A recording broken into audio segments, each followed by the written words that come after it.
Welcome back to Colors Are a Crutch. My name is Max Sternberg, aka Damaged Antenna, and here I'm with my wonderful co-host, Max P, the Floralian Man. Very what nice. are we doing today, Max? Very nice. Yeah, so we're going to do something a little bit different than what we've done in the past, but hopefully it's something that you guys enjoy. And that's we're going to go through the new, some of the new cards from the Doctor Who set that's coming out, and go through them and kind of evaluate them from the perspective of CEDH. I think you'll find this interesting. I know I find it interesting to try to think about these cards from different perspectives. There's some cool new dynamics coming, and I think that we'll have a little bit of an impact, not crazy impact. What do you think? What do you think, Max? I might have misprepared. I thought we were going over every single card in the set. Yes, no, we are. This is our this is our 6 hour. This is our new 6 hour format. Yeah, for sure. No, we're looking at it from CEDH. I will say I did throw in like one or two cards in the list that I'm just like, gotta shout out how fucking cool this design is. Overarchingly, I don't think this is an incredible CEDH set. Not anything close to like Lord of the Rings in overall power. I think there's like one or two cards that are for sure gonna see a good amount of play. But nothing too crazy. Overall, the themes of the set, the things they focused on, the suspend counters, counter-based stuff, especially not in colors that are time-related. It's just, yeah, you know what I mean? Like, the counter color is blue for this set primarily. So not overall like a theme that's geared towards high-powered play, but a lot of really cool, interesting card designs, some definite like powerful stuff as well. One card that is just like a pure new staple, and we'll get to all that pretty soon here. Yeah, so I think with that, let's dive right in. We'll start it. We'll go by color, and we just picked a few cards. Actually, Max prepared our list for us. I won't take any credit. I read the list, though. I looked at the cards that you sent me. And we'll start with color. So we'll start with white. And the first card is Everybody Lives. I don't know. I don't think it should see play. I think it's terrible. I think this card's terrible. I think it's like a card that's almost playable and then is not. Okay, so the way I view it, this is not a card I think you bring to a strict tournament meta, but this is a card I can see in a personalized meta. You can look at it from one perspective and say this is bad Angel's Grace, because I think the way most people are viewing this card is as a Thoracle hate piece, a way that says you cannot win the game. But what's really important is that while Angel's Grace is an incredible card when like the Thoracle trigger is on the stack and they've Demcon their library and you blow them out, that's awesome. It doesn't have a ton of utility outside of that. Some ad nauseum decks will play it so they can ad nause their whole deck. Like there are some specific synergies for it. It's a card that sees play in a select few decks in CEDH. For a more personalized meta, what I can see from Everybody Lives is if you are in one of two situations. If you are a white deck that is going against constant board wipes and you are the most creature-focused deck, I think that's a world that you can just like use this as a really nice instant speed piece of board protection that's cheap, that also hates on Thoracle kills. And then if you want it, if you're in a meta that like you're just constantly losing the Thoracle. I think that if you're in that world where you're like a white creature-based strategy that is just losing the Thoracle, there's a world to play this because it serves two roles. It protects your board from a board wipe for that turn, and it protects you from the Thoracle kill. And that's about it. I don't think it's ever going to be in that tournament meta, though. So here's my problem with that. Like, I agree with you. Like, the two use cases for it are, number one, just protecting against board wipes, like you said. And number two is there's some wonky shit you can do around the Thassa's Oracle or around Adnaz, to try to turn into a combo piece almost for you. But here's my problem. So I'll go through the first one, in terms of board wipes. The two most common board wipes you're running into right now in CEDH are Toxic Deluge, which just doesn't do anything for, and Cyclonic Rift, which this doesn't do anything for. So it only kind of impacts the corner case board wipes. Someone's running a Supreme Verdict, which you don't see in a lot of decks right now, or Damn is the other one I think you see occasionally. So it just isn't that effective in protecting against board wipes, number one. And then number two, looking at the other thing you're trying to do. So, I mean, we have, like you said, we have Angel's Grace already. And frankly, that card's not seeing play. Like, no one's playing Angel's Grace right now just because that's not the effect. I know some people who swear by Angel's Grace. Huh? I know some people who swear by Angel's Grace. Do they win tournaments? Do they win a lot? I believe one of them, a guy from the Play to Win Discord, Sandman, has like that card is his bread and butter, and I think he's told me he's won a tournament game with it. Okay. I think also Toxic Cat. Like I'm trying to remember right. I think it's Toxic Cat and Salmon. Like both swear by that card. Okay. And love it. But again, like what I'm saying is you don't want this for the tournament meta. Like the generic CDH meta, I don't think this is great in. I think this is good in a specialized meta. And when you're in like a local LGS meta, there tends to be, maybe you want to call it really high power instead of CDH, where these decks are just mildly suboptimal. And in those mildly suboptimal metas, you get a few more board wipes like Supreme Verdict and Dam and all of those things seeing a bit more play. And so if you're in that meta, I don't think it's incorrect to optimize your deck for that meta, even if it is a worse overall CDH deck from a tournament perspective. Okay. You know, you're trying to win the game, and if that's the correct way to win the game in that meta, I think that this card is worth some level of consideration, but I don't think it's great. So here's my conclusion. Here's where you've convinced me a little bit enough to say that it will. I might see it one day. I might see it one day in a tournament. It might happen. I think that there will be, this will find its way into a couple decks here and there, but this is hardly a staple, and I don't want to play it, but it's fine. I think it should have uncounterable. I think the card should be. If it was uncounterable, that would make it more interesting, and I'd probably still not play it. But yeah, that's fair. Okay. Moving on, though. The next white card on our list is our last white card. You're going to see there's a lot of blue cards, and then all the other colors just have, like, nothing. But we get Banished to Another Universe, a card that I've not seen anyone talk about. It is 4 and a white. It has affinity for historic permanents, so artifacts, legendaries, and sagas are historic. So it costs 1 less for each of those you have in the battlefield. When Banished to Another Universe enters the battlefield, exile target non-land permanent and opponent controls until Banished to Another Universe leaves the battlefield. I am not saying this is like a staple CDH card, or even that it is a great CDH card. I specifically played against one person, Bird is the word Chris, in the Play to Win meta, where he is the Teshar guy. And he plays a hell of a lot of Teshar. And if I know one thing about Teshar, it is really bad at removing too many important Staxy non-land permanents, and it plays a fuckload of artifacts. So I think of this kind of like his leyline binding for the Teshar deck. I think it's worth consideration in that strategy. Sucks that it's not instant speed or has flash, I guess, because it's an enchantment, like something like leyline binding, but I think in that deck, it is most of the time going to be a 1 white Oblivion Ring, and I think that that's a card that's at least worth consideration. Yeah, I agree, and I didn't think it was good when you first sent it to me, and then you said Teshar, and I was like, oh yeah, that makes sense. And then after thinking about that for a minute, there's a couple other decks I think it would see some play in too, like Sithis maybe. I could see it being played in Sithis. I could see it being played in Shurikai. Elevir is another one. Shurikai. Elevir. Elevir is interesting. Elevir, I think it might be a little slow for, because Elevir takes a few turns to ramp up its enchantment count. I think you want to be a deck that will, on average, be able to play it for 2 or less mana on turn 2. Yeah, but I think the value of it is like if you're playing mono white, or if you're playing, say, Celestia, you don't have a lot of great options for removing anything.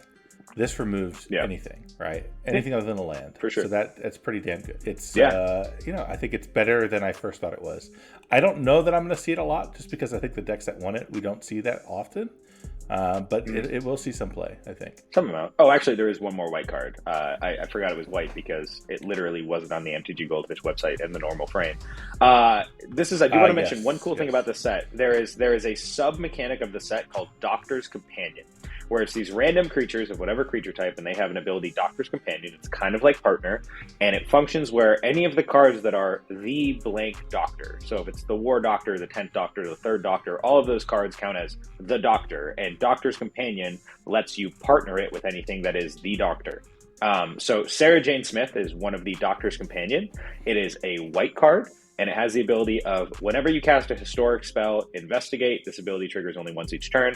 It is not a good card. The reason the Doctor's Companions are important, and you're going to see several of them on this list, is because they allow you to add an additional color identity to your commander deck, to your CDH deck. Yes. So if you are on one of the Doctors that is blue-green or red-green or whatever color combination doesn't have white, you can add Sarah Jane Smith as a generic cheap commander that adds a color identity and theoretically is some amount of card advantage, even though it is not good.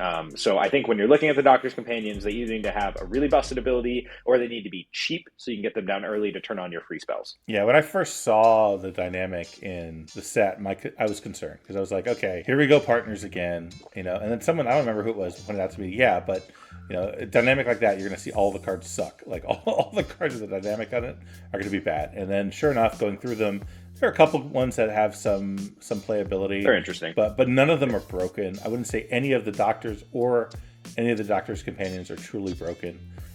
There's some that are interesting, and we'll go through them. And, I could see building a deck around them, but I don't think that you're going to make it into our top 15. Put it that way. No, I don't think so either. But also transitions absolutely perfectly into our first blue card, which is Adric Mathematical Genius. Yes. Another Doctor's Companion.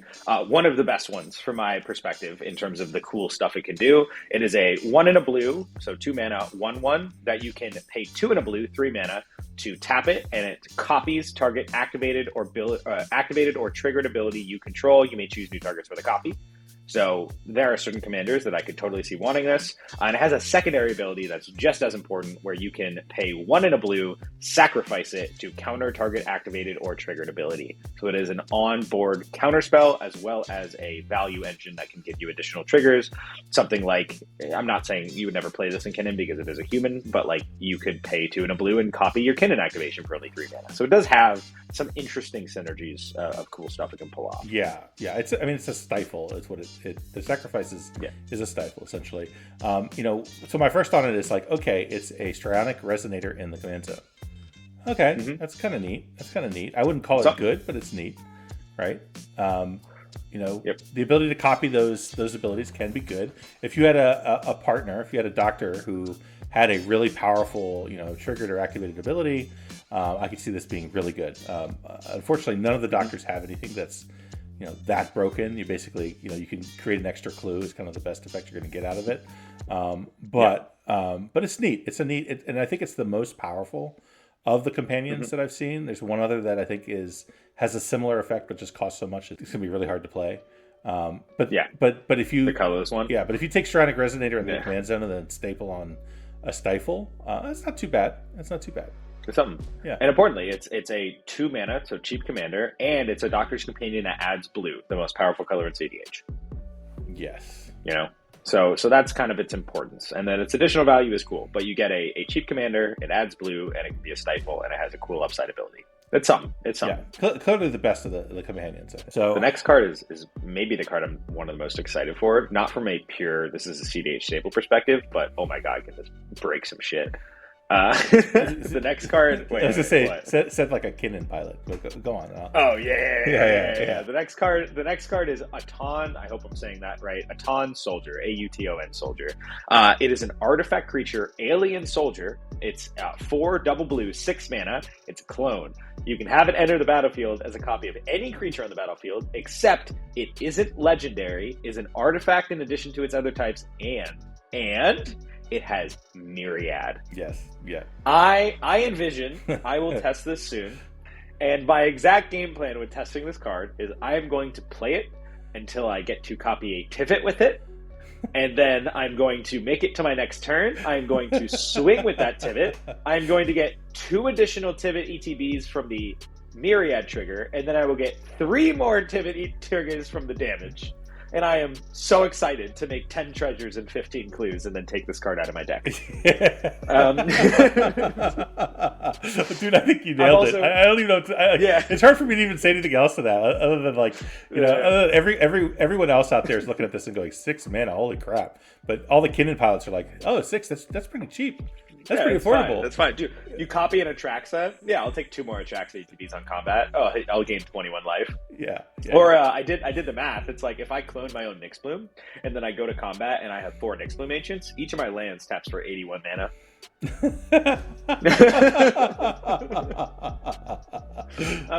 so funny. That's so funny. It's going to be such a fun card to play, which it's going to remind me of the Spark Double days. I used to test Spark Double and like not good enough. This card is not good enough, I think, to be a staple, but like it is super fun. Oh, it's got a super high ceiling, but as is expected with a card that's prohibitively costed.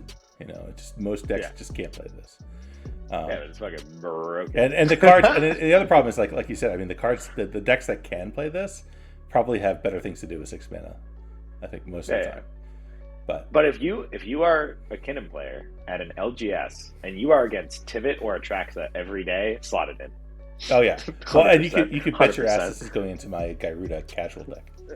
Oh, 10 million percent. 10 million percent. It's so good. Yeah, dude, honestly, that's it. Like every clone is even CMC. Yeah, Which, they are. one of the things I like sneakily love about Void Winnower, whenever I play cards in Kinnan, I'm sometimes worried about them getting copied. But Void Winnower, every clone that sees any amount of play is even CMC. I don't have to care. Yeah, it's true. Totally true. Void Winner's a terrible card. All right. Makes me you wanna jump us into the next one? Okay. So next one is Cyber Conversion. It's double blue. Mm-hmm. It's an instant. Turn target creature face down. It's a 2/2 Cyberman artifact creature. So it's like a worse reality shift is what it is. No, it is significantly better than Reality Shift. Explain. Why is it better? So this is an Oko effect. True. Okay. Yeah. So if you hit someone's commander with this, They're screwed. It's not back in the command zone. Right. It's on the battlefield, and they have to remove it before they can get their commander back. Mean. Which is so mean because genuinely, like if Oko was an instant speed effect, or I could spin into or like somehow do any instant speed shenanigans with Oko, I think Oko would be a CDH staple. I think it is a little underplayed overall, not quite good enough for the decks I play, but like the Oko effects, that type of removal is the most powerful type of removal that I think exists within CDH because we are a commander focused format, because decks are built around the commanders. Getting rid of the commanders in a more permanent way is super, super powerful. And, you know, stuff like Kenrith's Transformation or Mystic Subdual, which is an enchantment version of this that has Flash. It's the only one that has Flash. Like, I think that one sees play in Grolnok because it's a permanent, but that's it.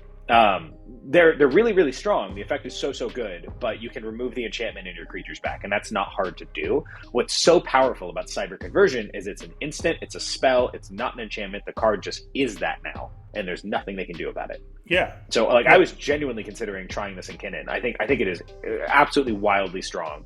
I think being 2 blue is a little rough. A deck that I can actually see playing this though would be Krark Sakashima. Sure. I think that this has legitimate value. There's a few others that are light on removal in mono blue, like Urza, for example. I could also see running this. Yeah. No. Okay. Yeah, I didn't see it that way, but now I do. Pretty decent. I still think I think the fact that it costs 2 blue is going to be prohibitive for a lot of decks. You know, like I don't think we're going to see it get into Blue Farm, for example, but.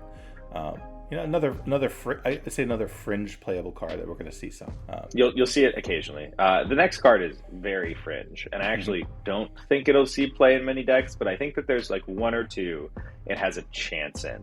The next card is 500 Year Diary. It is 3 and a blue for a legendary artifact that is a clue as well. It enters the battlefield tapped, which is the worst text on the card, and I really wish didn't exist. I think it would have been fine without that text. But it taps to add a blue for each clue you control. And immediately people are like, why would you play this in Tibet over Urza or something like that? And you don't. I don't actually think this is a Tibet card. I think it's very unlikely it ever sees play in Tibet, which is the clue deck that most people think about. The deck that immediately sprung to my mind was actually the Simic deck with that 2 mana commander. I'm trying to remember the name. Lannis.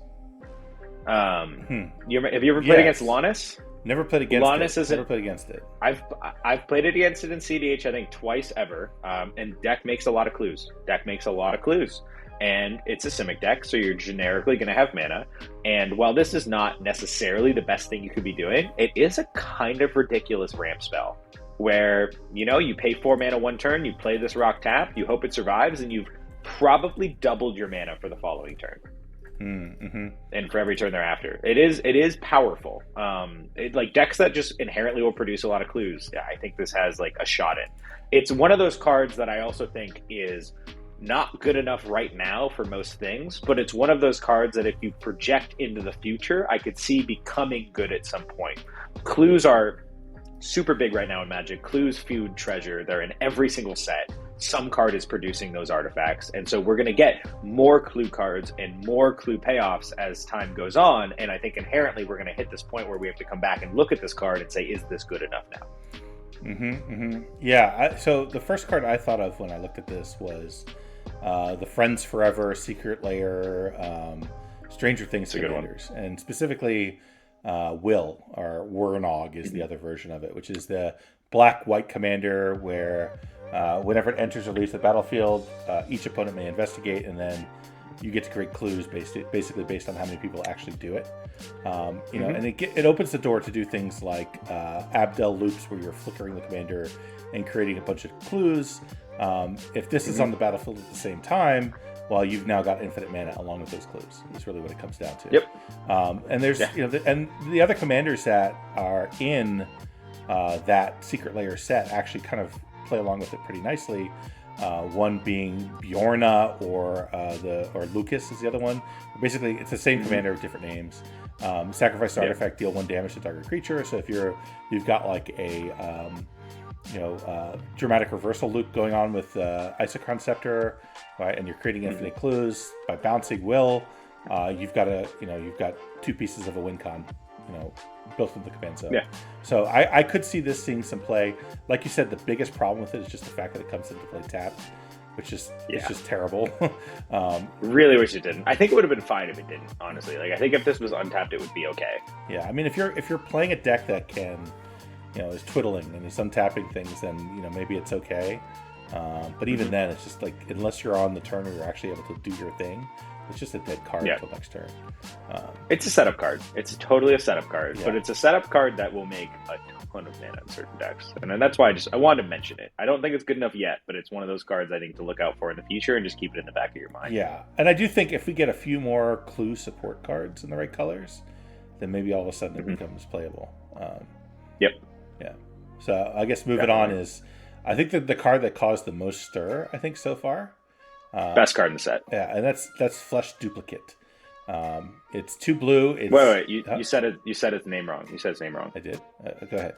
Yeah. It's actually said the Throat Goat. The Throat Goat. Okay, got it. Yeah. Got it. Nickname coined here. You heard it here first. Yeah. It is the Throat Goat. That art is something, dude.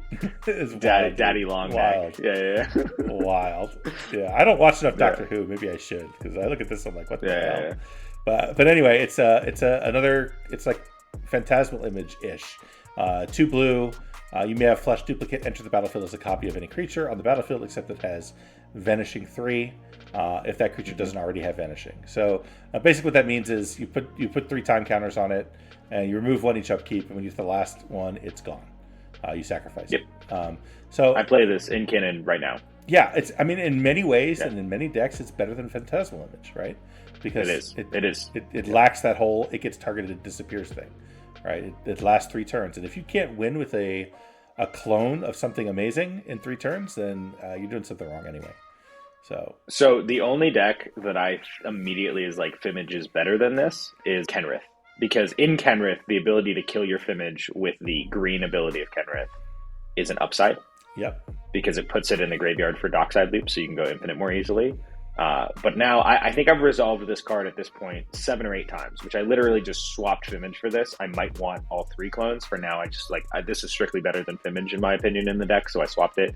I've resolved it 7 or 8 times, am yet to ever be hindered by the fact that it's 2 blue instead of 1 and a blue. That has never mattered. I am yet to ever see the game last long enough that it dies to the Vanishing ability. And the fact that it doesn't die to being targeted has been relevant. So I'm like very high on the card. I think it is in most strategies strictly better than Fimage. The only scenario that I don't like it for Kinnan specifically is there are some games where I will play my Fimage on turn 2 as a copy of a Mana Dork.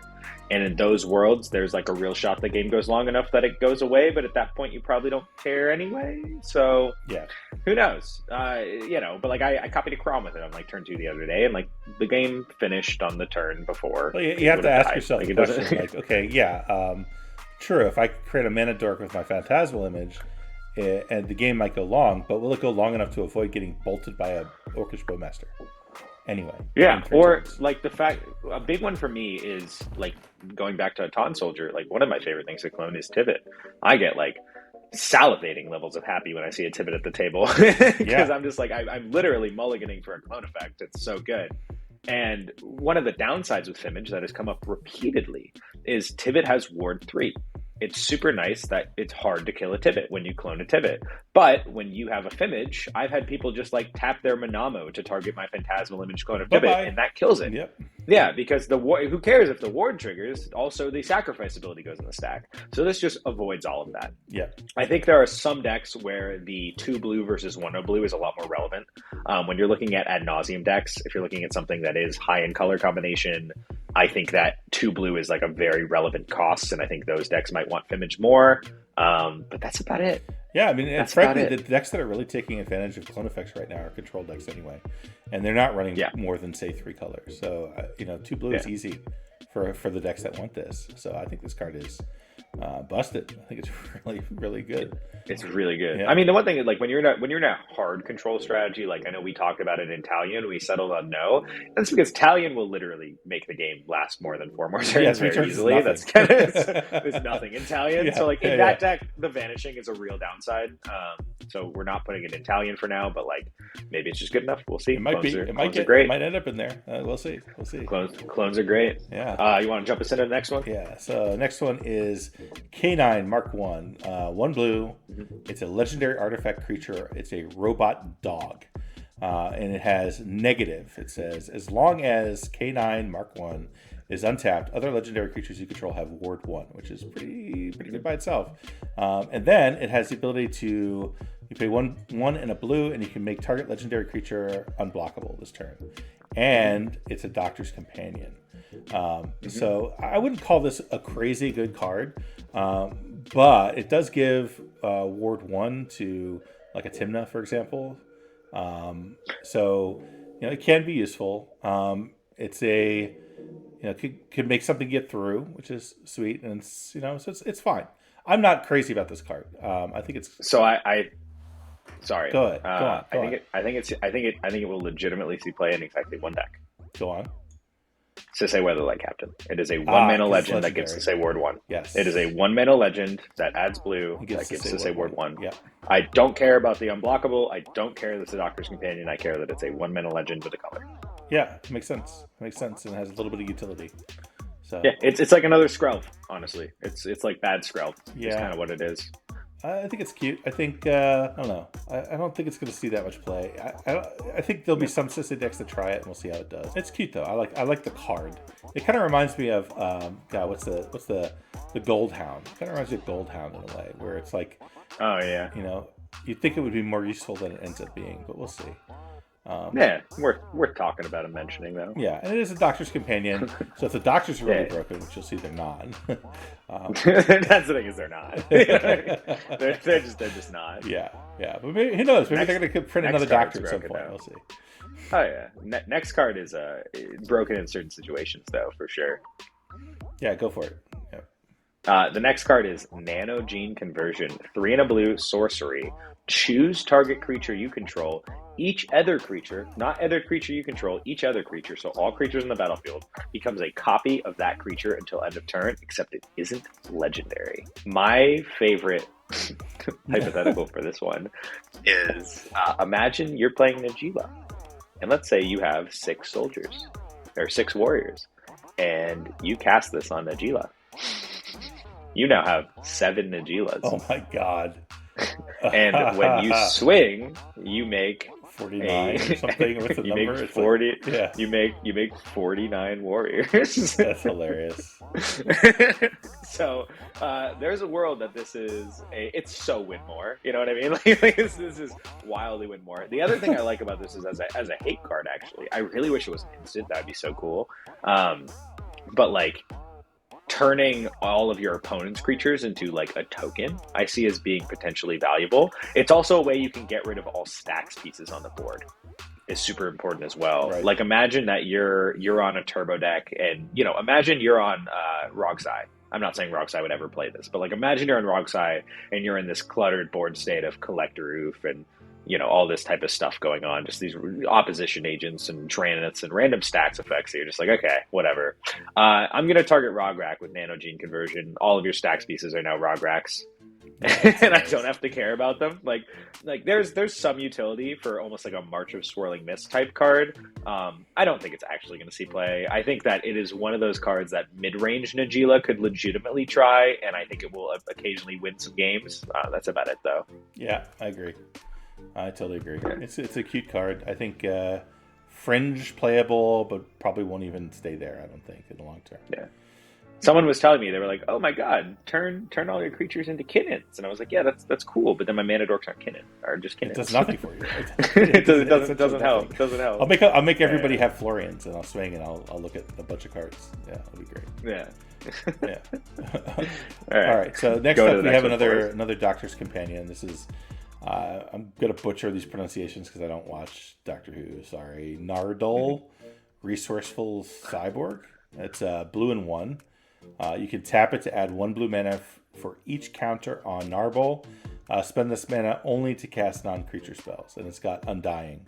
And it's a Doctor's Companion, and it's a 1/2. 1/2 is actually good because I think 2 toughness is really important right now, just because of the Bowmaster meta. But this card's super mediocre. But maybe there's a way to break it somehow by adding a whole bunch of +1 counters to it somehow. I don't see any doctors that do that though, so I don't know. Max, why is this on our list? Well, the correct pronunciation is Nerdole. Sorry, but no, not actually. I have no idea. I've never seen the show. No, the reason I added it to the list, kind of the same idea before. It's a cheap Doctor's Companion. It's only 2 colors, or it's only 2 mana, 1 and a blue.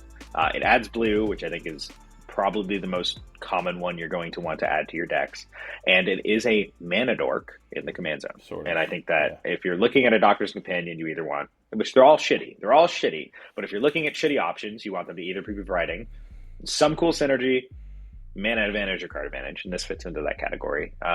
It's not a good card though. definitely not. This one's pretty rough. Definitely not. It's pretty rough. Yeah. It's just the fact that it's blue and it's 2 mana. What's interesting about it is like the best case for it I could see is like some of the background commander cards like could kind of use this a little bit. Like there's the one that makes you sacrifice a creature, so you can easily sack this and get it back with Undying, and then it taps for 1 blue. Hooray! Yeah, but there's no way you play this in a 99. Yeah, there's no world. It's just rough. I just don't. I can't see it, but. It's 2 mana. It's blue and it adds mana. That's kind of the gist of it, but not good. Yeah, not good. Is it better than Silas Wren?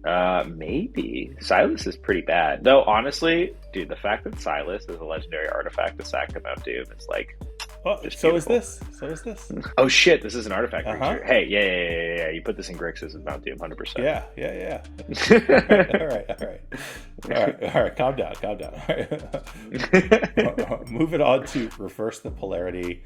This is another one of those like almost good but not good counter spells. It costs 2 blue and it costs 1 and 2 blue, and it's an instant. Choose 1. Counter all other spells. Hey, that's pretty good. Mm-hmm. Switch really each creature's power and toughness until end of turn. Don't know how that's useful. Whatever. Creatures can't be blocked this turn. Whatever. It's basically another Whirlwind of Denial, basically, is what it really comes down to.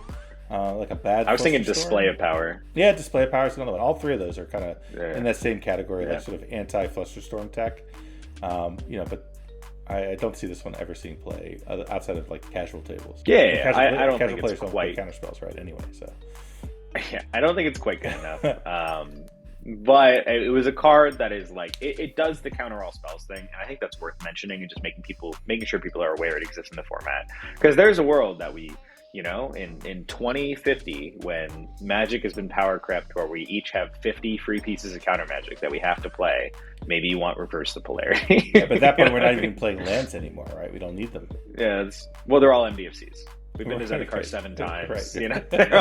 It's just mythic MDFCs. We have quadromes at this point that are just untapped quad lands that are fetchable. Like We've had all the Infinity sets at this point, so we have like stickers and contraptions all over the battlefield. Yeah.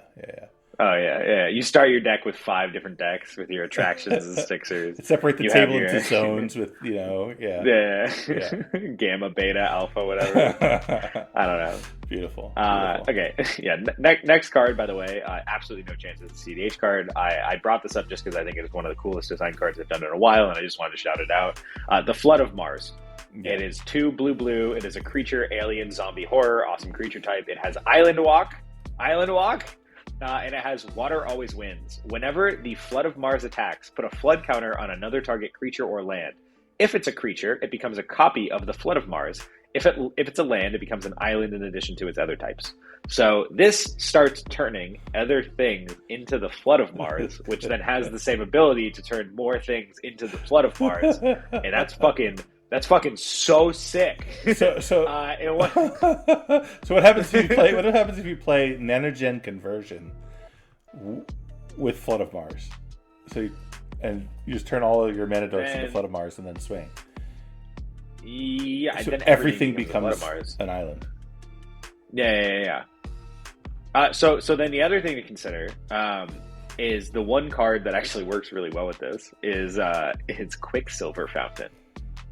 Which is an old card from Mirrodin that says at the beginning of each player's upkeep, that player puts a flood counter, same type of counter, on target non-island land they control of their choice. That land is an island for as long as that has a flood counter on it, and it loses its other types. So it's like Blood Moon and turns things into just islands. And then at the beginning of each end step, if all lands in the battlefield are islands, remove all flood counters from them. My God. But so you can mana hate people. You have to layer it correctly. You have to play the Flood of Mars and then play Quicksilver Fountain so that the layering works where they're only islands with no additional types. I think is how that works. So what I'm not 100%. So what you're saying is, welcome to Color Silver Crutch, where we explore the casual side of the competitive format. Okay. I just this card is so cool. I had to say it. I love it. No, it's neat. But it's yeah, like I was trying to think of like ways to break it. I could turn all your stuff into islands. I could turn off your stacks pieces. Yeah. No. Yeah, Thought Adele staple. Yeah, there you go. Thought Adele. Yeah.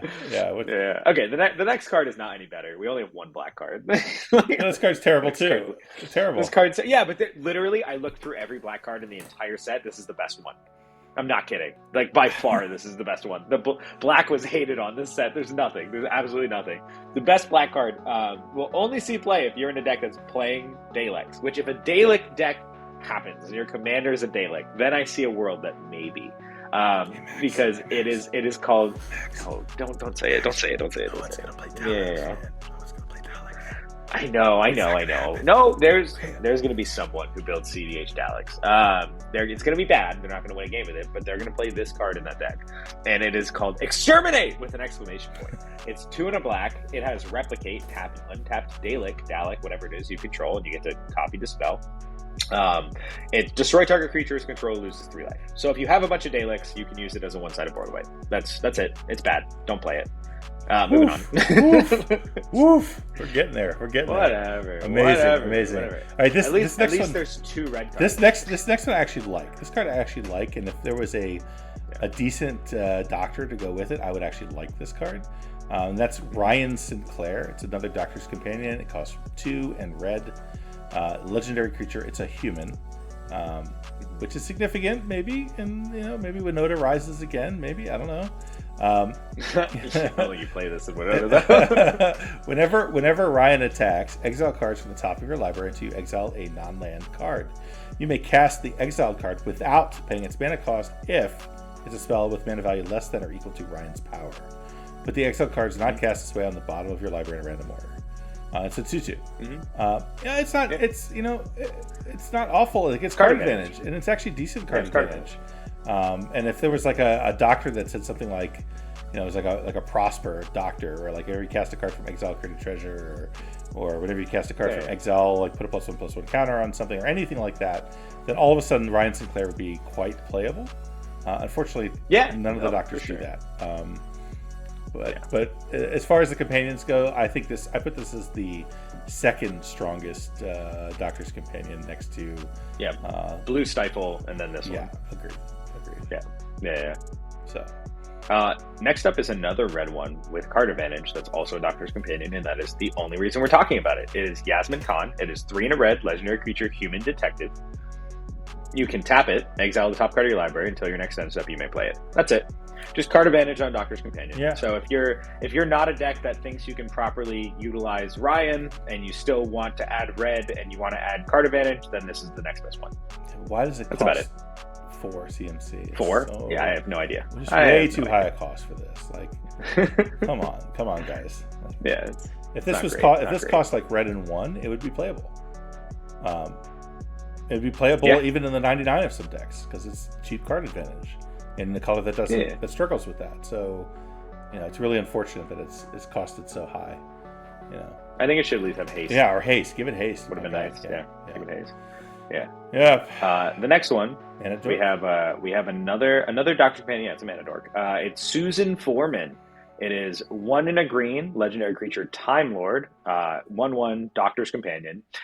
First ability is about planeswalking. So that is if you're doing the plane chase style. So you can just ignore that text. It lets you kind of scry the planar deck, which we don't care about. One other ability besides Doctor's Companion, just tap out a green. 2 mana Manadork in the command zone as a Doctor's Companion. I actually think this is one of the best ones. I might even play this on average before Ryan. Depending if you're looking at generic power level, I think just the fact that it's a Manadork in the command zone, you are always going to have a turn 2 ramp play. I think that's relevant. Yeah, so when I first saw this, I got kind of excited for a second because I'm like, okay, cool. It's a Manadork in the command zone. It's basically Land of War, a legendary Land of War elf that costs 1 more. But it's a legendary creature and it's a Time Lord. And there are some cards in the set that are Time Lord dependent, and we'll get to one of those later. And so I'm like, if there's any good Time Lord dependent cards, then all of a sudden this is intriguing. Unfortunately, there's not. So there's. Yeah, I was gonna say, I don't think I put in a single card that. There's one. There's one. There's a land. Okay. Yeah, we'll get to it. Oh, does it? Yeah, it's a blue land. Okay. Yeah, Time Lord dependent. Okay. Oh. Time Twister, basically. Oh, I didn't even read that far in the text. Yeah, on that card. But but unfortunately, there's nothing that great. So. Yeah, okay, it's cute. Yeah, but the other problem is if you look at the doctors, and we'll get to some of them later, there's not many of them. You're like, oh man, if only I could add green to this. Yeah, that's true. So the next card is kind of gas though. I love the dinosaur cards in the set. Yeah, just in general. Yeah, go for it. But this one I think is actually okay. Yeah, so this one is called Displaced Dinosaurs. It's 5 green. It's a 7/7 dinosaur. And it says, as a historic permanent enters the battlefield under your control, it becomes a 7/7 dinosaur creature in addition to its other types. You know what this is sick with? What? Get it? What if I told you that all of your treasures came in as 7/7s? That's hilarious. Yeah, it's hilarious. Literally. Oh, we're making clues. What if they're all 7/7s? Yeah.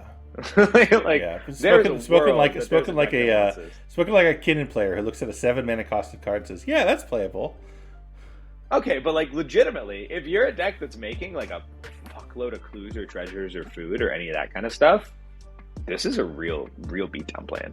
Yeah, it's not bad. If you play this and you play a dockside that makes 8 treasures, you have 8 7/7s. That murders people. Yeah, next turn. I'm not saying it's I'm not saying this is top tier, but I'm saying there's definitely a world that a deck does this. But the fundamental problem is if I'm in a scenario where I just created 7 treasures, I probably don't want those treasures to have summoning sickness. For sure. I totally hear you. I'm 100%. I'm 100% with you. I'm not saying it's great. But the other card that this could see play with, there's I knew one guy in the Play to Win Discord that played Togo Kadama. Okay. God, that's pretty broken. That's pretty broken. Kind of sick, right? Yeah, that's kind of sick. So that you make infinite 7/7s. Yeah, just with a bounce land. I'd play a land. Togo's with land drop, right, or landfall? Yeah, it's land drop. But with Kadama, you can go infinite with a bounce land. Oh shit! Or if you're on if you're just on Tireless Tracker as well, which I'm sure they play. I play a land, I make 2 7/7. So what you're saying is Togo Kadama has now been elevated to CDH level because of this card. Yeah. let me have my fun. I love it. No, I like it. I love dinosaurs anyway, so it's cool. Next card I actually think is real. This one I do think could be a CDH deck. Mm-hmm. You give it. I agree. So this is Rasilian, the War President. It costs 3 and Demir. It's a legendary creature. It's a Time Lord noble. At the beginning of your upkeep, you lose 2 life and exile the top card of your library. You may play that card for as long as it remains exiled. So that's actually. So I'll stop before I read the rest, just because you think about Dranith, right? You don't lose this card, right? It stays there, so you can get access to it later. Then it says each non-creature spell you cast from exile has Conspire. So Conspire is huge. I think that's a new. Did that exist before? I believe it did. I think that's what Wart had. Okay. Wart Goblin. Let me just read her. While you're looking it up, basically what it says is, as you cast that spell, which is a non-creature spell, you may tap up to two untapped creatures you control that share a color with it, and when you do, you get to copy it and make new targets for the copy. Right? Mm-hmm. So, which double tutor. Yes, exactly. So there's a lot of black creatures that are quite playable, and you only need basically one other creature, right? Because you can tap this guy and tap your opposition agent, and now you get 2 demonic tutors. That's pretty decent. That's pretty decent. It's very good. That's pretty good. Very good. And it's a 3/4. It's got a nice big butt. I think the only problem is it is a little high costed at 5 mana. And I don't know if the return is Tivit level. But I think you could definitely build a CEDH deck around this, especially when you consider things like Isochron Scepter Dramatic Reversal, because you're casting that spell from exile, right? Mm-hmm. So, there's some shenanigans that you could do here. Definitely. I mean, this is a card I look at and I'm like, this is not Turbo Dimir. This is not just like Turbo Thassa's Oracle. This is a mid-range strategy where you are utilizing its card advantage. The commander does give you card advantage, and it gives you a way to double tutors. Like, is it as strong as Talion or maybe even Nimrus or some of those decks? Probably not. But could this absolutely compete at a CEDH table? Yes. People have tried the double tutor thing before with stuff like that unblockable Phyrexian Merfolk thing from All Will Be One, whatever that is, the unblockable creature where you have to attack twice to get the counters. And here's why I put it on screen. Continue. Yeah, thank you. But I don't know its name. But the doubling your tutors is so broken. Every time I have ever resolved a double tutor, which I've never done that way, I've done it from opposition aging and then scheming symmetry to my opponents and something like that. But anytime I've ever been able to double tutor in a game of Magic, I've won the game. So I think if you're looking at the payoff for this card, where we joke about the payoffs like the previous one of the 7/7 dinosaur. It's like the payoff is making a bunch of 7/7s, waiting a turn, and maybe killing someone. This one's payoff is I'm going to win the game. Oh, 100%. And you got to think about other things too. Like, okay, I cast Tainted Pact from exile. That's a 1-card win con now, right? Because I copy it. The first copy will go get my Thassa's Oracle, and my second copy will win. Yep. So, this card actually has some legs. In my opinion, cool. it's really cool. Probably, other than the double blue clone, I think this is the most CEDH playable card I've looked at so far. So now we get really interesting. These next 2 cards, frankly, are really, in my mind, very interesting. The first one's crazy interesting, and it's River Song. Mm-hmm. It is a legendary creature, human Time Lord Rogue. It costs 1 and is it? And it says, meet in reverse. You draw cards from the bottom of your library rather than the top. It also says, spoilers. When an opponent scries, surveils, or searches their library, put a +1/+1 counter on River Song. Then River Song deals damage to that player equal to its power. And it's a 2/2. Card is just wild. It's just wild. I mean, drawing cards from the bottom of your library, when this was first spoiled, House from the Nexus server and I sat down for 2 hours. We're like, how can we break this? How can we break this? And short story, we didn't find a really good way to break it. It just still seems like super fun to play. To me, it kind of reeks of another Control commander, right? Control Winter is still coming. It's not going to stop. And, just control the table and let everyone's searches kill them. Yeah, or, find ways to, force your opponents to surveil somehow. I don't know. But it seems like fun. It seems like a fun card. Did you find a way to break drawing cards from the bottom of your library? So, no, I haven't broken this from the sense of being able to combo with it. What has got me intrigued about this card kind of comes from my experience on Talion, where what I think the CEDH meta has learned a little bit since Talion got introduced is the power of attrition. Yes. And kind of these group slog effects, the things that just incrementally do damage to you. And having your Bloodchief Ascensions, your Shieldred, your Talion triggers, where your opponents are just I'm losing by playing the game. And I think River Song fills a similar niche in Izzet, where you play stuff like Eidolon of the Great Rebel. There's that new card from the latest set that's whenever an opponent casts a spell of under CMC, it does damage to them. Those type of effects where your opponents just start losing the game for playing the game. And I think that River Song can like fill that niche in a really interesting way. I'm not sure if it's good enough. This is not one that I can like say, oh, this is going to be a real part of the meta. It might be absolutely terrible, but it's a deck I'm interested in brewing and interested in exploring. Yeah, it's interesting. It's really a shame that it's not a doctor. Because if it was a doctor, it would be super playable, I think. Add a color to it, I think, changes the game enormously. Yeah. Specifically, if you can add black. Yes. I think would do a lot for this one. Yeah, black would be amazing. So would white. White would be pretty solid too, I think. Yeah, well, so it's one of those cards that I'm not sure if it's white is the right strategy for it, because when I think about white is the color where its effects that would be interesting in this type of strategy aren't effects that punish your opponent for playing the game. They're effects that stop your opponent from playing the game. We want effects that punish your opponent for playing the game. Fair. Yeah, fair. And so black has a lot of those where you get the we run Ascension, the Shieldred. Oh my god, we run Talion in it, we run Shieldred, we run Bowmaster. Yeah. All of those things. Juicy. It just like stops them from playing while still being like a Grixis deck that has the ability to win out of nowhere. But I really like the fact that this scales. Like, this does scale very, very quickly, where an opponent fetches a land, and it does 3 damage to them. Another opponent fetches a land, it does 4 damage to them. You want to cast your Demonic Tutor, that's 5 damage now. Mm-hmm, it's going to be a quicker clock than people give it credit for, and I feel like something could be here. Like, I wish it had black, but this is something that could be here. Yeah, no, I agree, and there still may be an opportunity for it to be broken.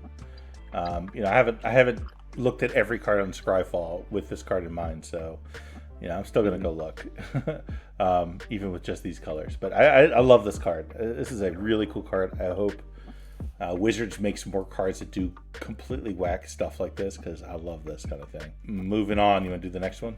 Yeah, the next one is the Face of Bow. It is 1 and a full Jeskai, 4 mana. Tap it, you may cast a spell with Suspend from your hand. If you do, pay its Suspend cost rather than its mana cost. Activate only as a sorcery. Not a card I actually think is CDH playable. This is one of the cards I wanted to throw out there because I think it is one of the best designed cards from the set. Yes. It is something in Magic that we have never seen done before, where you're allowed to break Suspend this way. Obviously, we have our As Foretold effects and stuff like that can break Suspend, but this is a commander that lets you do that in a really, really interesting way, and I'm a huge fan of it. We do have some Suspend breaking stuff like the original Joyra and some other cards that kind of do similar effects, but I like that this one is immediately from hand. Again, I don't quite think it's going to be good enough for CDH. Jeskai already a little bit of a weaker color and doesn't really lean into the strategy. Some of the best Suspend cards, I think, are actually the black ones and the green ones, where you get like your Gaia's Will and your Living Death or Living End and all that kind of stuff. So not quite there. This is actually one card I think would be super cool is Balance. Balance. Where yeah. So this could be like a Jeskai land destruction. Oh my god. The problem with this card is just that there's just not enough powerful Suspend support for it. Otherwise it would be... Yeah. I mean, there's a lot of really interesting cards. This will be a really popular, high-power casual commander, I think.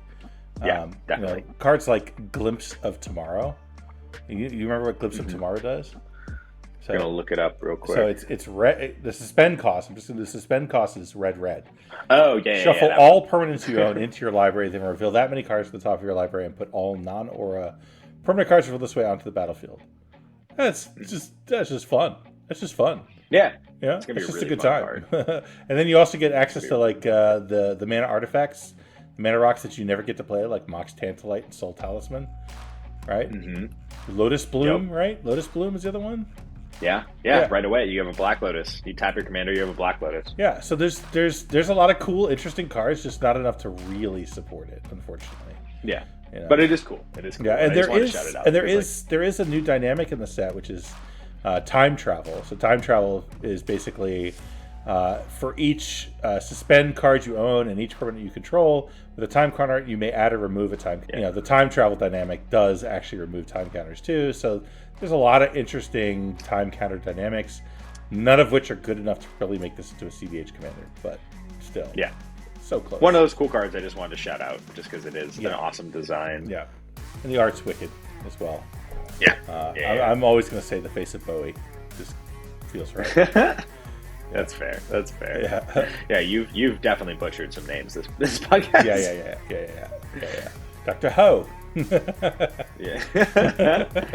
So next up we have the Fudgetivey Doctor. Yes. The Fugitive Doctor. It's 3 red and a green. When it enters the battlefield, you investigate, and whenever it attacks, you may sacrifice a clue. When you do, target instant or sorcery card in your graveyard gains flashback, 2 in Gruul, 4 mana until end of turn. It's a 4/4. It's a Time Lord. It's a Doctor, and it is one of the Doctors, which means you get to have a Doctor's Companion. Yes. And that is the only reason I'm interested in this card. Yeah. Is because you get to have a Doctor's Companion. Because 4 mana Pyramid Abyss sounds pretty nice. So here's my question. Here's the fundamental question. When I look at this card, I'm like, oh, you know what? This is pretty good. Is there a Doctor's Companion that's black and white? No. There's only single colored ones. I know. There's only single colored that's why ones. I asked. Where I think you either want blue or you want black because you want to cast Pyramid Abyss or you want to cast Enter the Infinite. Mm-hmm. Or you want the ability to infinitely flicker the Fugitive and create infinite clues. Yes. Which you need like black and white or blue to do. Well, then you play 500-Year Diary and you make infinite mana with your infinite clues. Yes.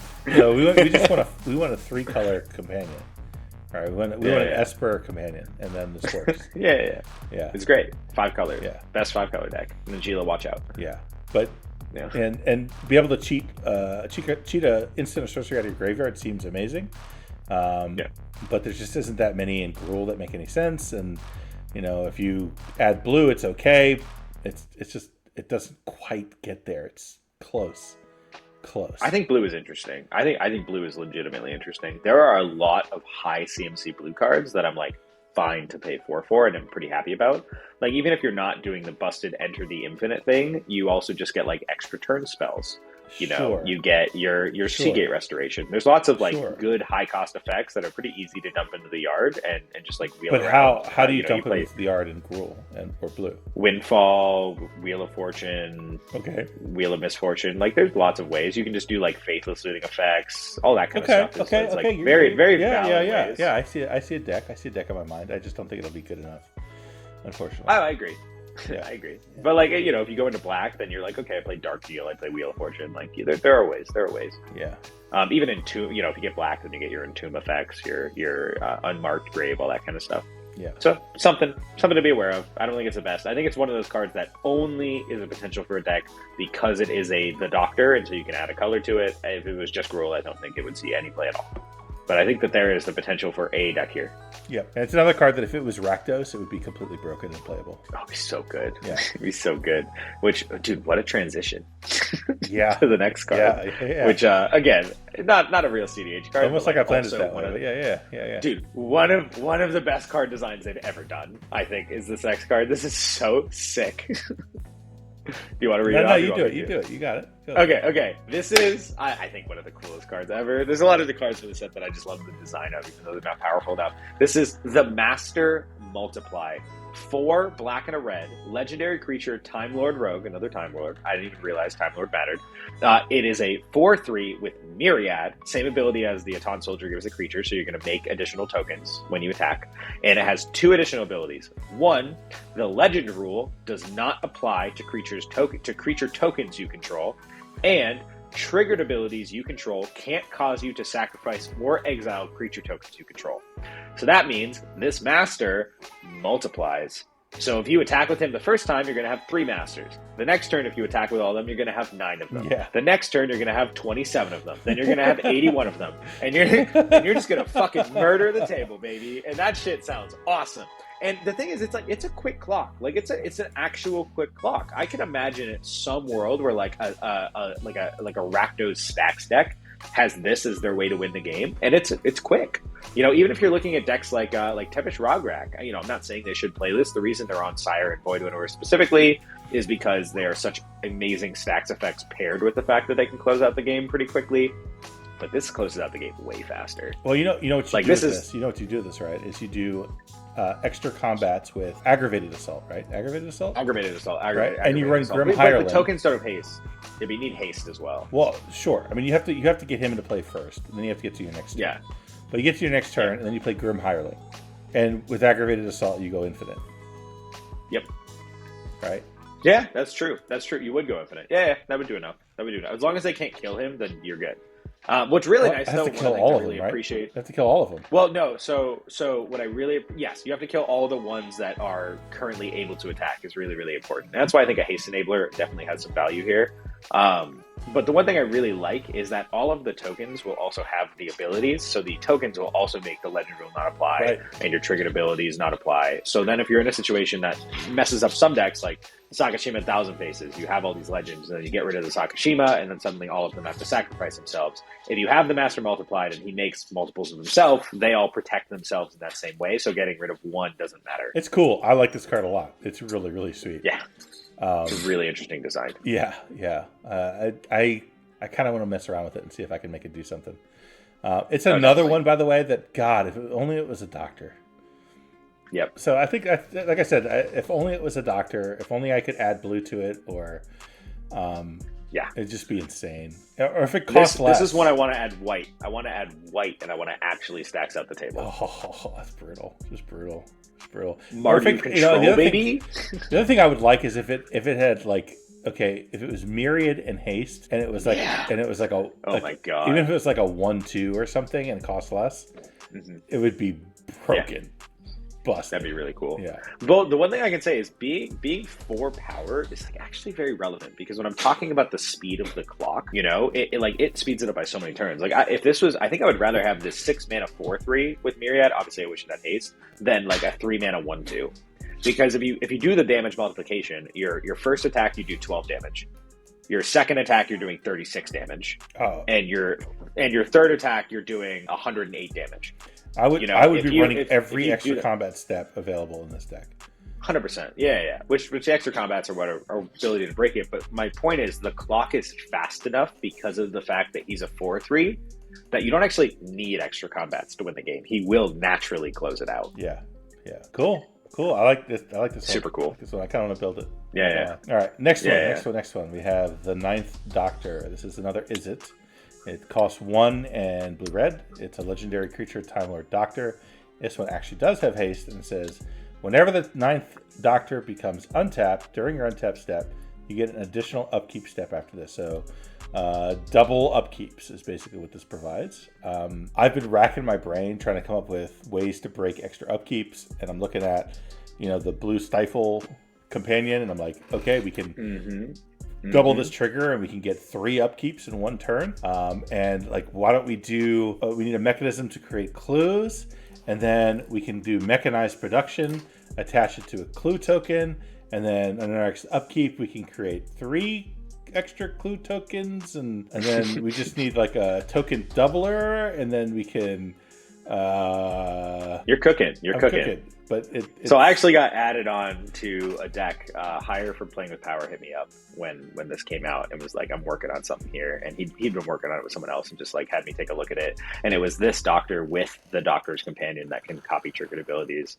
There was a misconception at the time. He thought that getting the additional upkeep step would give you another untap step. So he thought that they would go infinite. They don't go infinite, sadly. But you can still do poorly, really... Yeah. Well, there are, it is worded poorly, but there are certain cards that this does break really well. One is Braids of Fire, where it has cumulative upkeep of add a red. So when you're increasing your upkeeps, you can do a lot of fun shenanigans with that and like make a ton of mana.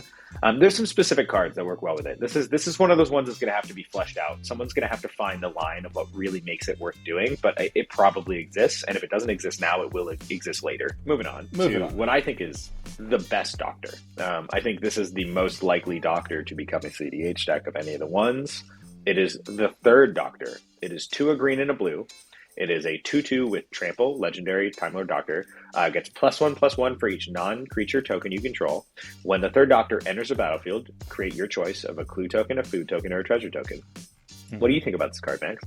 It's another one that if I could find a way to just flicker it infinitely, then I win the game. So there is. This is the Food Chain Commander. You're absolutely right. This would work. This works with Food Chain, and it's a doctor. It is a doctor, so you get to add a companion, so you get to add a 3rd color. Yeah, so it's the most CEDH viable of the doctors, I think, for sure. Yep, 100%. Yeah, and then what companion would you run with it? I mean, depends if you care about an ability or want. I think we want the color. I think we definitely want the color. Yeah, I think you're most likely to the red one. The Sarah Jane Smith. Whenever you cast a historic spell, investigate. So if you're food chain looping, maybe. Yeah. There's some. Well, he already does that with the food chain, like by himself. But you're probably just doing it for the color, whatever color you want to add, and you'll find whichever one you think is best within that strategy. But it's definitely the most like inherently viable by itself. Yeah, I'm well costed too. It's Simic, nice colors. It's reasonable. It's great colors. It's a love stick. The colors. Yeah, it gets pretty big pretty easily. Yeah, I like has trample. Like the fact that it's trample doesn't is like have a big trample? deal. I have no idea, but it means that it's a real clock. It means like similar to Obnixilis. It's just like, okay, I'm gonna kill you in 2 attacks. Yeah. You know, if all other plans are failing, I'm gonna smack you in the fucking face. Yeah, I like this. And card. you know what actually is the best thing about this card? It shows it's this old man with a sword, like fencing, and in his other hand, if you look closely, he is just holding a sandwich. Yeah, maybe that's why I asked, like, why does it have trample? Because I look at that and I'm like, trample. Trample? I have no idea. Really? Trample? Amazing. I love this card. This may be my new favorite card. Yeah. It's funny. It's so a very cool. funny card. I love it. But it is a Time Lord. Yeah, it's a Time Lord. All right, jump us into the Colorless guys. Yeah, okay. So, Colorless. So this is the first one. This is like kind of like the, I forget the name of the card that was in the other Commander Legends set, which basically Prismatic Piper. Yeah. It basically makes it so you can have any extra color you want. But it costs 6 colorless. It's Clara Oswald, legendary creature, human advisor, impossible girl. If Clara Oswald is your commander, choose a color before the game begins, and Clara Oswald is the chosen color. So you can add black, you can add whatever you need. And it says, if a triggered ability of a doctor you control triggers, that ability triggers an additional time. And it is a doctor's companion. It's a 2/6, nice big fat butt. It's actually a great card. Too bad it costs 6. It's just, you know, the costing makes it difficult, but it's actually pretty darn good. It's basically like a Dr. Monicon. Oh yeah, there's also one really important line of text on this card. It's an advisor. Which means if you want to build a doctor-led deck that is a persistent petitioner's deck, this is your doctor's companion. I forbid you. You're not allowed. No, I'm gonna fucking dunk on you with can't persistent do it. petitioners. No. I'm gonna wreck your shit with mail, Oh my my guy. god! You're gonna be the third doctor. You're the third doctor, and Clara Oswald. I'm like, oh, what's he doing? And, you know, like, Food chain mail. I will cast a persistent petitioner. I'm like, oh fuck! I scoop. I scoop. Yeah. I'm not doing this. Yeah. Also, what's really nice is I do like that it doesn't specify the doctor like a lot of other ones. It's if a triggered ability of a doctor triggers. It's a Dr. Monicon. So it is. It's a Dr. Monicon, kind of like Nibbana Monicon for Wizards. It's super expensive at 6 mana. I don't think it's actually going to see CEDH play. But like, there's a world that you mass Squid Nexus some shit and double your ETBs. Oh. That's awesome. That's awesome. You ready for Clara Oswald Unesh? Nope. I can't do that. My brain can't take it. So good. And next is actually one of the better cards in the set, I think. In our new One Ring world, I think that this card has some level of a real shot. Okay, tell us about it. Sonic Screwdriver. It is one of those cards that is not the best at anything it does, but it does a lot of shit. It's 3 mana, 3 colorless mana. Add 1 mana of any color, so it's just like a regular whatever card that was that did that first. That's just 3 mana rock that adds a color of any color. But then it also has 3 additional abilities, where the first one is the most important. You can pay 1 and tap it to untap another target artifact, which means that there's also a Manifold Key, Voltaic Key, so it works really great with your One Ring, and then it has the additional abilities of 2 mana tap it, scry 1, or 3 mana tap it, target creature can't be blocked this turn. But really, it's a mana rock that's also a Manifold Key, and I think that's cool. That is an awesome set of abilities to have, and I'm kind of excited about it. I would actually test this card. I would test it. It's got a nice little play pattern to it. You know, you go turn 1, Mana Vault, Screwdriver, right? And then next turn you can untap your Mana Vault. So it's got a nice little acceleration path that it can actually do some things. And with the Run Ring, like you said, it's really good. If you're playing a control deck, even that Scry 1 can be quite useful on someone's end step. You know, definitely. So I think it's pretty legit, actually. I don't know if it's a pretty legit. I would say it might see some play. It's definitely worth testing in some decks. But yeah, let me put this way. I'll make a bold statement. I think it's the best 3-mana mana rock at this point. Relic of Legends is better. Is it? Yeah. It can be. It's not necessarily better. Yeah. Well, Relic of Legends can actually be like ramp. Yeah. You know what I mean? So I think generically I would say Relic is better, just because every single deck plays legendary creatures. It's a commander. But this is like synergistically. No, Relic is also better synergistically because it goes infinite with some stuff. But this is a cool card. It's a good 3. It's one. You're saying there's a chance. You're saying there's a chance. Yeah. It could be better. One of the best 3-mana mana rocks. Yeah, it's solid. This is a good card. All right, moving on. Could you tell him about the super secret card that has something to do with Time Lords? Yes. So here we go. You ready? Everyone ready? Sit down. Everyone get settled. All right, this is the Trenzalore Clock Tower. It is a legendary land. It taps to add blue. When you add blue, put a time counter on Trenzalore Clock Tower. Okay, then you can pay blue and 1 and tap this. Remove 12 time counters from Trenzalore Clock Tower and exile it. You shuffle your graveyard and hand into your library, then draw 7 cards. Activate only if you control a Time Lord. So that's big. It's big. So I looked at this card. I'm like, blue land. Initially, I looked at this card. I didn't read the last line of text, right? And I'm thinking like Talion. Like Talion has the opportunity where I could play, another generic land that taps for blue and does something in an unusual situation, kind of like Mount Doom kind of card, where like in some random situation you can actually use its ability. Right, but then it turns out it has that little text at the end there. It says only if you control a Time Lord. So this is only good in a deck that actually has probably a Time Lord in the command zone. Right? Are all the Doctors Time Lords? Right? No. Yeah, they're all Time Lords. Are they all? Yeah, they're all Time Lords. Sure. Even a lot of non-Doctors like River Song is a Time Lord. Yeah, but if you're not playing a Time Lord in your command zone, this card's probably not playable. Disagree. Really? There are some CDH decks built around Yoshimaru. And this is a legendary land that will just trigger Yoshimaru, where they play literally every single legendary land they can imagine that comes into play untapped. Okay. All right. So there's a world. Okay. That's really a synergy. Yoshimaru decks or the occasional Time Lord deck, there's a world you might want this in some weird, probably not scenario. Sure. Okay. Worth mentioning. Okay. And then our last land also probably only sees play in one deck. It's a deck that is not seeing a lot of play right now for various reasons. It is Ominous Cemetery. It is a colorless land. It is untapped and adds a colorless. And it has a secondary ability of pay 5 and tap it, exile it, target creature's owner shuffles it into their library. Mm-hmm. If you are still on the Liberator train, this is a land you play now. That's about it. Yep. It kind of reminds me of like Mouth of Ronom, and then there's another one from the Dungeons and Dragons set that like you roll a dice and put target creature enchantment or artifact. Yes, that one's yeah. Onto like into their library X from the top based on how you roll. These are intriguing. These kind of removal on lands are intriguing, especially for if you're playing like a low color deck that doesn't run a lot of good removal.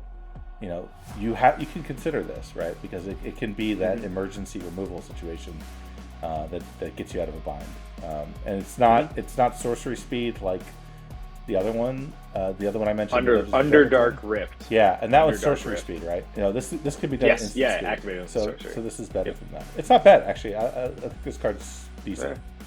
Yeah. But like you said, if you're playing a 4-color deck, you're not playing this card. Period. No, if you're playing a 2-color deck, you're not playing this card. No, you might. You're on a 1-color deck or a 0-color deck. I think that's it. That's it. Those are all the cards that you said. I don't think there's any others that I saw that I'd like to review anyway. So I think we're good. If I'm missing one and I'm an idiot, let me know in the comments below. Right after you like and subscribe. Yes, you will like and subscribe first, or I will get you. All right. Yeah. You can't criticize this until you've liked and subscribed. And you can tell us. If you don't like and subscribe, then every single time you cast a board wipe, I will cast Everybody Lives. It'll be so sad. Yeah, but board wipe's minus, so your stuff dies anyway. Sorry. No. I'll just banish my creature to another universe and then kill the enchantment. Yeah. I'll just scoop before your spell resolves. So. Exactly. Then it feels irrelevant. Yeah. So anyway, that's it for today. Hope everyone enjoyed these cards. I love the set. I think it's really cool. I love the dynamics. I don't know that it's really powerful for CDH, but that's okay. Not every set has to be. But who knows? Maybe we'll find out there's some card that we failed to review that turns out to be a complete game breaker. We just didn't understand it before. So, But thanks for joining us again. Yeah, thank you so much for listening to the Colors Are a Crush podcast. My name is Max Sternberg, aka Wounded Satellite, and I was joined by my absolutely incredible co-host, Max P, the Italian Man. Yeah. See you guys next time. Thanks, guys.